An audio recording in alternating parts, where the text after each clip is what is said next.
അസ്സലാമു അലൈക്കും വറഹ്മത്തുള്ളാഹി വബറകാതുഹു. അൽഹംദുലില്ലാഹി റബ്ബിൽ ആലമീൻ. അസ്സലാത്തു വസ്സലാമു അലാ റസൂലിൽ കരീം വഅലാ ആലിഹി വസഹ്ബിഹി അജ്മഈൻ. അമ്മാ ബഅദ്. ഇശ്റഹ് ലി സദ്രി വയസ്സിർ ലി അംരി വഹ്ലുൽ ഉഖ്ദതം മിൻ ലിസാനി യഫ്ഖഹു ഖൗലി. അബീ ഹുറൈറ റളിയല്ലാഹു അൻഹു അന്ന റസൂലുള്ളാഹി സ്വല്ലല്ലാഹു അലൈഹി വസല്ലമ ഖാല അല്ലാഹ് അൻഫിഖ് യാ ഇബ്നു ആദം അൻഫിഖ് അലൈക്.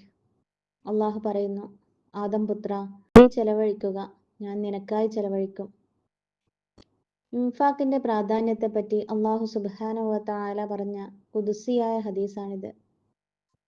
ഇസ്ലാമിൽ ധനം എന്നത് അള്ളാഹുവിന്റെ ഉടമസ്ഥതയിലുള്ള ഒന്നാണ്. മനുഷ്യരായ നമ്മൾ അതിന്റെ കൈകാര്യകർത്താക്കൾ മാത്രമാണ്. മനുഷ്യന് അള്ളാഹുവിനോട് ബാധ്യതയുള്ളതോടൊപ്പം തന്നെ തന്റെ സമൂഹത്തിലുള്ള ജനങ്ങളോടും ചില ബാധ്യതകൾ നിർവഹിക്കാനുണ്ട്. ഭൂമിയിൽ മനുഷ്യനെ അള്ളാഹു 3 ഉത്തരവാദിത്തങ്ങളാണ് ഏൽപ്പിച്ചിട്ടുള്ളത്: ഇബാദത്ത്, ഖിലാഫത്ത്, ഇമാറത്ത്. മനുഷ്യന്റെ സാമ്പത്തിക ഉത്തരവാദിത്തങ്ങളെല്ലാം ഇമാറത്തിൽപ്പെട്ടതാണ്. അതുകൊണ്ട് തന്നെ മനുഷ്യൻ എങ്ങനെ സമ്പാദിക്കണം, സമ്പാദിക്കുമ്പോൾ ശ്രദ്ധിക്കേണ്ട കാര്യങ്ങൾ എന്തൊക്കെ, സമ്പാദിക്കുമ്പോൾ ഹറാം കലർന്നാൽ ഉണ്ടാകുന്ന ദൂഷ്യഫലങ്ങൾ, തന്റെ സമ്പാദ്യം ആർക്കെല്ലാം ചെലവഴിക്കണം, ഇതിൽ തന്നെ നിർബന്ധമായി കൊടുക്കേണ്ട ധനം ആർക്കാണ്, അത് എപ്പോൾ കൊടുക്കണം, അതിന്റെ കണക്കുകൾ എത്ര, കൊടുത്താലുള്ള നേട്ടങ്ങൾ എന്തൊക്കെ തുടങ്ങിയ കാര്യങ്ങളെല്ലാം അള്ളാഹു പരിശുദ്ധ ഖുർആനിലൂടെ മനുഷ്യനെ വിശദീകരിച്ച് തന്നെ അറിയിക്കുന്നുണ്ട്. ഇസ്ലാമിൽ ധനം ചിലവാക്കേണ്ട രീതികൾ 4ആയി തിരിക്കാം.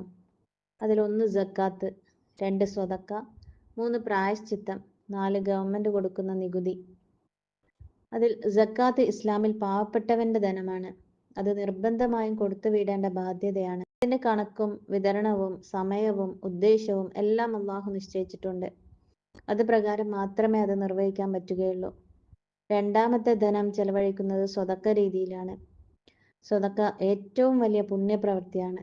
ഈ പ്രവൃത്തി മുഖേന ഉന്നതമായ സ്വർഗീയ സ്ഥാനം കരസ്ഥമാക്കാൻ സാധിക്കും. ധനം മാത്രം നൽകി കരസ്ഥമാക്കുന്ന ഈ ഉന്നത സ്ഥാനം അള്ളാഹു പക്ഷെ പണമില്ലാത്തവർക്കും നൽകുന്നു. അതാണ് എല്ലാ ദിക്റുകളും അഥവാ ഓരോ തക്ബീറിലൂടെയും തഹ്ലീലിലൂടെയും തഹ്മീദിലൂടെയും മാത്രമല്ല, ഒരു വിശ്വാസിയുടെ മുഖത്തു നോക്കി ഒന്ന് പുഞ്ചിരിച്ചാൽ പോലും ഈ പുണ്യം കരസ്ഥമാക്കാൻ പറ്റും. ഇസ്ലാമിക ചരിത്രം പരിശോധിച്ചാൽ അള്ളാഹുവിന്റെ മാർഗത്തിൽ ധനം ചെലവഴിച്ചുകൊണ്ട് സ്വർഗം നേടിയ ഒരുപാട് സ്വഹാബിമാരെ നമുക്ക് കാണാം. ഇതിൽ ഏറ്റവും പ്രധാനപ്പെട്ടതാണ് ഉസ്മാൻ റളിയല്ലാഹു അൻഹു.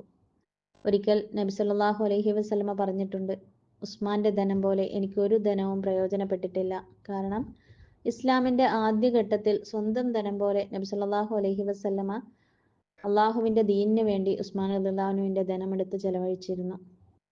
സ്വർഗം കൊണ്ട് സന്തോഷ വാർത്ത അറിയിച്ച അബ്ദുറഹ്മാൻ ഇബ്നു ഔഫ് ഒരിക്കൽ ഒരു കച്ചവടം ചെയ്ത് മടങ്ങി വരുമ്പോൾ നബി സല്ലല്ലാഹു അലൈഹി വസല്ലമ പറഞ്ഞു, പണക്കാർ അവസാനമാണ് സ്വർഗത്തിൽ പ്രവേശിക്കുക. കാരണം അവർക്ക് ഒരുപാട് കണക്കുകൾ അള്ളാഹുവിനോട് ബോധിപ്പിക്കേണ്ടി വരും.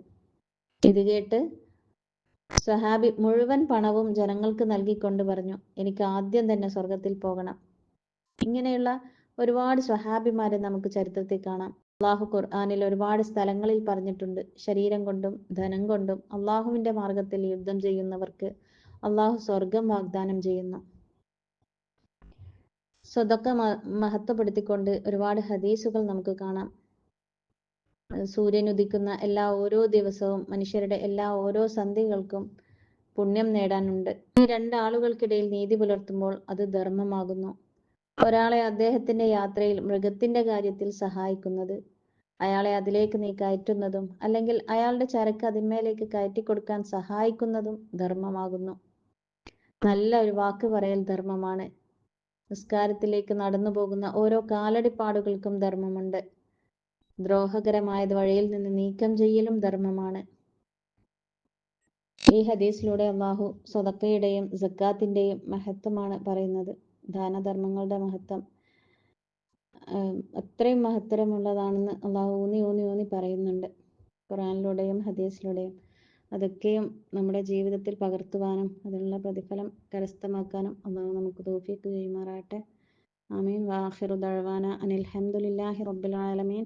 അസ്സലാമു അലൈക്കും വറഹ്മത്തുള്ളാഹി വബറകാതുഹു.